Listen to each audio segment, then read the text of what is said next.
Hey guys, Lord Naren White here, the Holy Ghost, the one true God.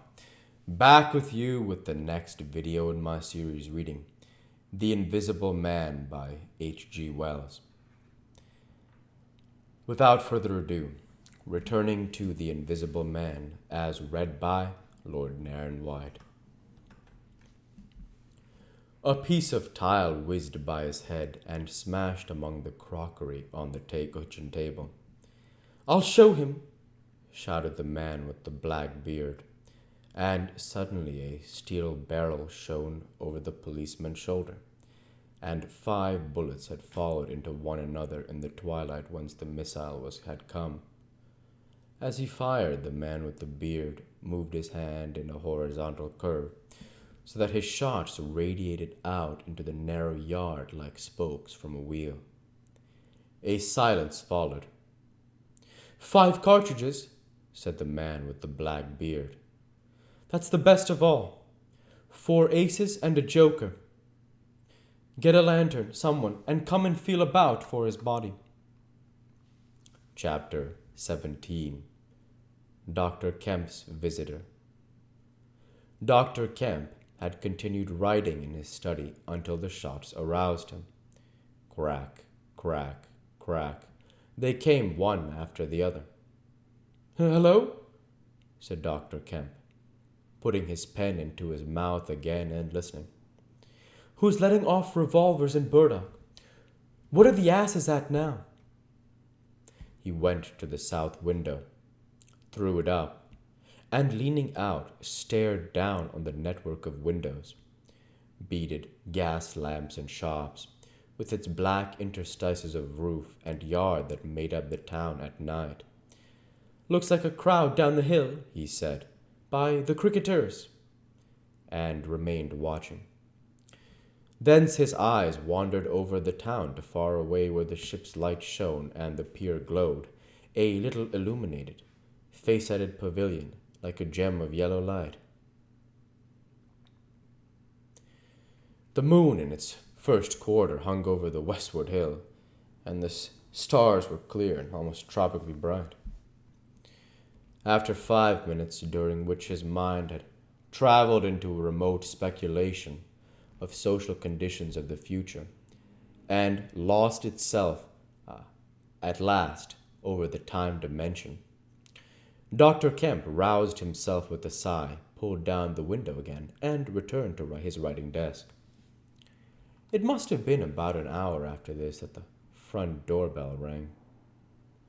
He had been writing slackly, and with intervals of abstraction since the shots. He sat listening. He heard the servant answer the door and waited for her feet on the staircase, but she did not come. "Wonder what that was," said Dr. Kemp.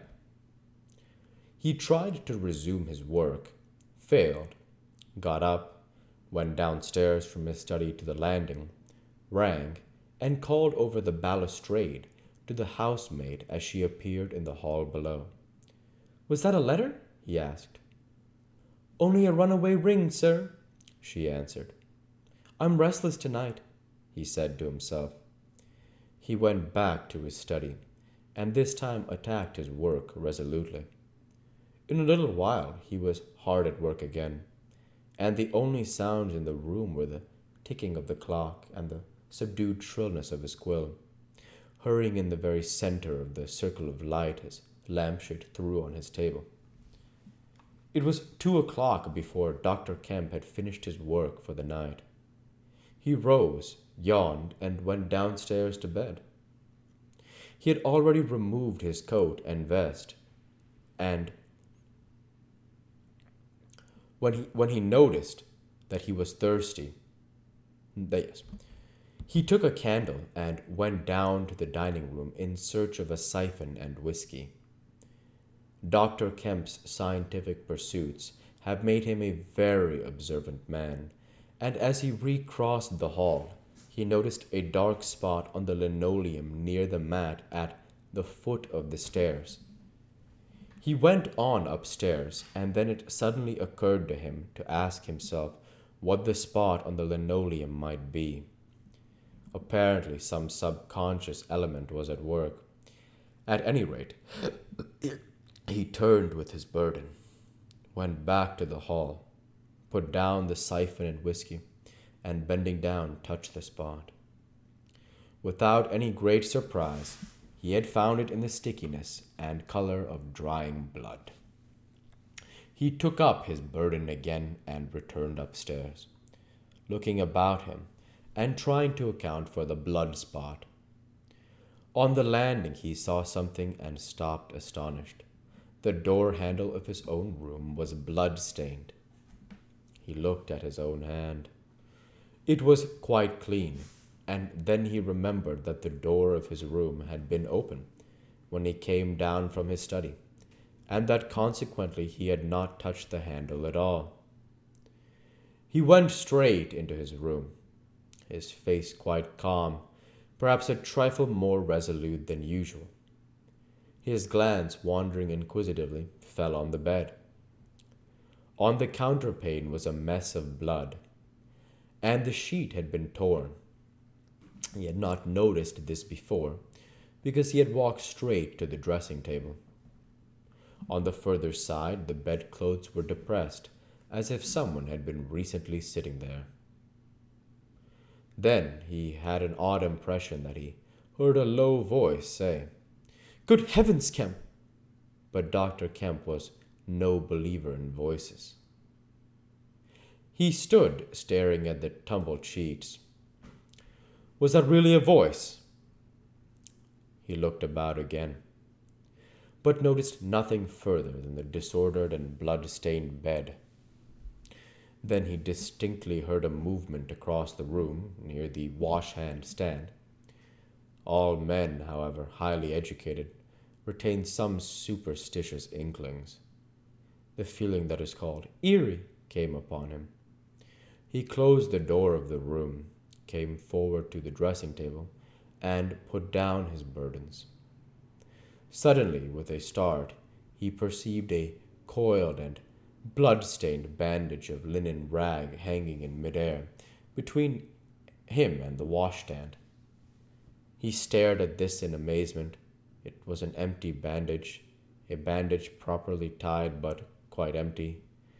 He would have advanced to grasp it, but a touch arrested him, and a voice speaking quite close to him. "Kemp," said the voice. "Hey?"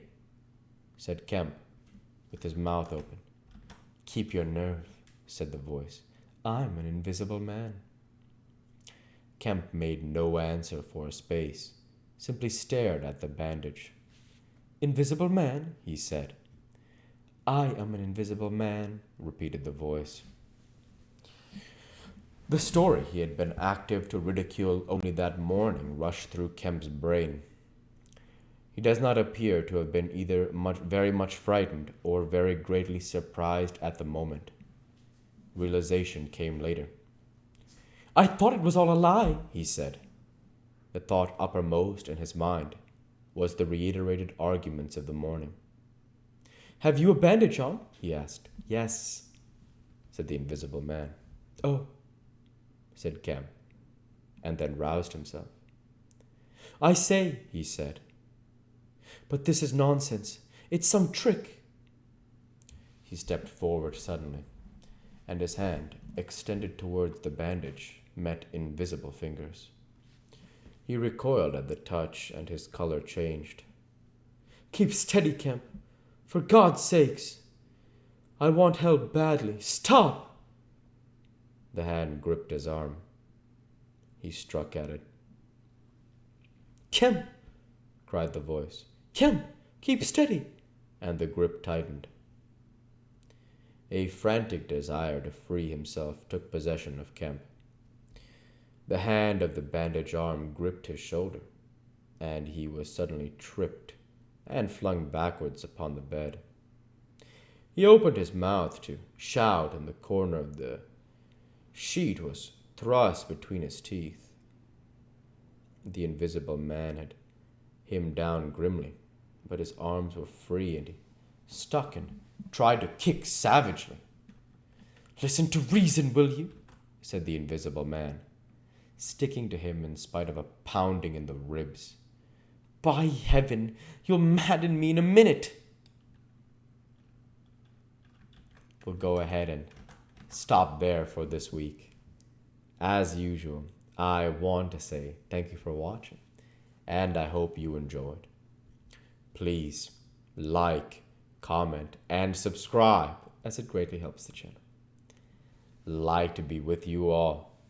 Take care, and thanks again.